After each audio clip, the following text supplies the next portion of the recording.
আসসালামু আলাইকুম। তো চলেন আজকে একজন বাবা ও তার ছেলের গল্প বলি। প্রথমেই বলে রাখা ভালো, গল্পটি অফলাইন পেজ থেকে নেওয়া। গল্পটি বলতে গিয়ে কখন জানি নিজের চোখ থেকে অজান্তেই পানি পড়ে গেছে। তো আপনারাও ফুল ভিডিওটি শুনুন, আশা করি অনেক ভালো লাগবে আপনাদের। তো চলেন শুরু করা যাক। সৌদি আরব প্রবাসী ছেলে তার জীবনের প্রথম মাসের বেতন পেয়ে তার বাবাকে ফোন করলো। হ্যালো আব্বু। বাবু কেমন আছিস? বাবা আমি ভালো আছি, তুমি ভালো আছো তো? শরীর ভালো? তবে তোকে খুব মনে পড়ে। বাদ দে, তোর কি খবর বল। আমি ভালো আছি আব্বু। একটা নাম্বার দিচ্ছি, লেখো। কিসের নাম্বার খোকা? আমি স্যালারি পেয়েছি বাবা, পুরো 1 লাখ। আলহামদুলিল্লাহ। বাবা একটা কথা বলি, এতদিন পর ফোন করেছিস মাত্র, একটা কথাই বলবি? বাবা তুমি তো বলেছিলে পিতৃ ঋণ কোনোদিন শোধ হয় না। তুমি 26 বছরে আমার পিছনে যত টাকা খরচ করেছ, তুমি কি জানো আমি আগামী 5 বছরে সে টাকা তোমায় ফিরিয়ে দিতে পারবো? আমার এখানে 1 টাকা, তোমার ওখানে 30 টাকা বাবা। বাবা এবার কিছুটা মুচকে এসে বলল, বাবা একটা গল্প বলি, শুনবি? ছেলেটা কিছুটা অপ্রস্তুত হয়ে গেল, নিচু স্বরে বলল, বলো বাবা শুনবো। বাবা তোর বয়স যখন 4, আমার বেতন তখন 3000 টাকা। 1200 টাকা ঘর ভাড়া দিয়ে 1800 টাকায় সংসার চলে। আমি আমার সাধ্যের মধ্যে সবসময় চেষ্টা করেছি তোর মাকে সুখী করতে। তোকে যেইবার স্কুলে ভর্তি করলাম, সেইবারই প্রথম আমরা আমাদের ম্যারেজ ডেটা পালন করতে পারিনি। সে বছর তোর মাকে কিছুই দিতে পারিনি। তুই যখন কলেজে উঠলি, আমাদের অবস্থা তখন মোটামুটি ভালো, কিন্তু খুব কষ্ট হয়ে গেছিল যখন আমার ট্রান্সফার নারায়ণগঞ্জ হয়।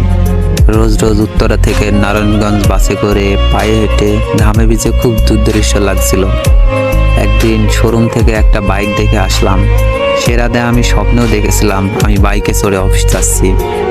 কিন্তু পরের দিন তুই বায়না ধরলি উত্তরা থেকে বনানী ভার্সিটি করতে তোর কষ্ট হয়। তোর কষ্টে আমার কষ্ট হয় বাবা। আমি তোকে বাইকটা কিনে দিয়েছিলাম। আমার 1 টাকা তোর ওখানে এখন প্রায় 1 পয়সা। কিন্তু মনে করে দেখ, এই 1 টাকা দিয়ে তুই বন্ধু বান্ধবদের নিয়ে পার্টি করেছিস, ব্র্যান্ড নিউ মোবাইলে হেডফোন কানে লাগিয়ে সারা রাত গান শুনেছিস, পিকনিক করেছিস, ট্যুর করেছিস, কনসার্ট দেখেছিস। তোর প্রতিটা দিন ছিল স্বপ্নের মতো।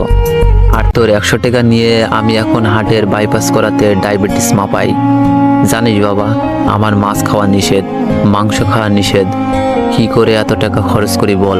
তোর টাকা নিয়ে আমি তাই কল্পনায় হাট বসাই।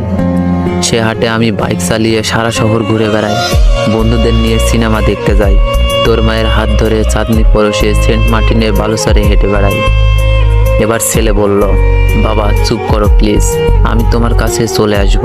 টাকা না, তোমার ভালোবাসায় তোমায় ফিরিয়ে দিব। বাবা এবার কিছুটা হেসে বললেন, বোকা ছেলে, বাবাদের ভালোবাসা কখনো ফিরিয়ে দেওয়া যায় না। ছোট্ট শিশুর মলমূত্রেও মোছা যায়, আর বুড়োদের ঘরেও ঢোকা যায় না। তোকে একটা প্রশ্ন করি বাবা, ধর তুই, আমি আর তোর খোকা 3 জন এক নৌকায় বসে আছি। হঠাৎ নৌকাটা ডুবতে শুরু করলো। যে কোনো একজনকে বাঁচাতে পারবি তুই, কাকে বাঁচাবি বল? ছেলেটা হাজার চেষ্টা করেও এক চুল ঠোঁট নাড়াতে পারছে না। বাবা উত্তরে বলল, তোর উত্তর দিতে হবে না। ছেলেরা বাবা হয়, বাবা কখনো ছেলে হতে পারে না। পৃথিবীতে সবচেয়ে ভারী জিনিস কি জানিস? পিতার কাঁধে পুত্রের লাশ। আমি শুধু জায়নামাজে বসে একটা জিনিস চাই, আমার কবরের ঘরটায় যেন আমি আমার ছেলের কাছে চলে যাই। তাহলে তুই একটা ঋণ শোধ করতে পারবি। তোকে কোলে করে নেওয়াই ঋণ। তো গল্পটা থেকে একটা জিনিসই শিখতে পারলাম, যে বাবাদের ঋণ কখনো ছেলেরা শোধ করতে পারে না।